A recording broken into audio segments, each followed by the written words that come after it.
Ғылым деген бір оңай нәрсе емес. Ол жерде де үлкен жаңағыдай аяқтан шалушылар, ол жерде де бір-бірін жаңағы қарама-қарсы пікір айтушылар, әртүрлі жаңағы нелер болады. Ол мүмкін жақсы да шығар. Оппоненттер болады, ол болады. Ол мүмкін жақсы да шығар. Ол мүмкін шығар. Енді біз енді жалпы біздің ұлтымыз, біздің халықтың, біздің қазақтың енді мысалға біз өте жақсы қасиеттер бойымызда өте көп қой, біздің қанымызда бар нәрселер. Мысалға біз неге ұстаз болған жақсы көреміз, неге біз біреуге жақсылық жасаған жақсы көреміз, неге біз біреуге ақша жаңа жомарттық жасаған жақсы көреміз. Яғни осылардың барлығы белгілердің барлығын жаңа генетический уровне, жаңа генетикалық деңгейде соларды сәл оятуымыз керек. Солардың мынау ұйықтап жатқан гендерді жаңағы сәл оятып, соларға мына клетканың деңгейінде көрсетіп жасап беретін болсақ, олар келешек мүмкін одан кейінгі ұрпақ. Қазір айтып жатқан себебім сол күнде сабақ сайын қақсап отырамыз мысалға. Енді жаңағы қазіргі мынау боятыңдар, өздеріңе есеп беріңдер.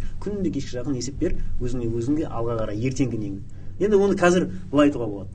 Келешекте сіз жақсы жаңағы жігітке тұрмысқа шығып, материалдық жағдайыңыздың жақсы болғанын қалайсың ба? Иә дейді. Мысалы 4-ші курсқа келген бала, қыз бала.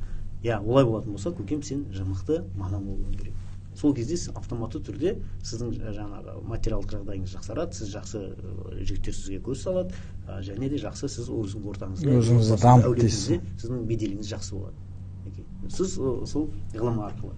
Енді қазір жастарды қызықтырудың жалғыз жолдарының бірі сол оларды бір материалдық мысалы келешектегі болашағыңды осындай жақсы бағытқа бұрғың келе ма, немесе жақсы жағдайда өмір сүргің келе ма, немесе бір әлемдік деңгейдегі адамдармен бір терезесі тең деңгейде жүргің келе ма деген сияқты мәселе солар арқылы балаларды қызықтыруға. Өйткені не арқылы, гаджет арқылы олар барлығын көріп отыр, біліп отыр.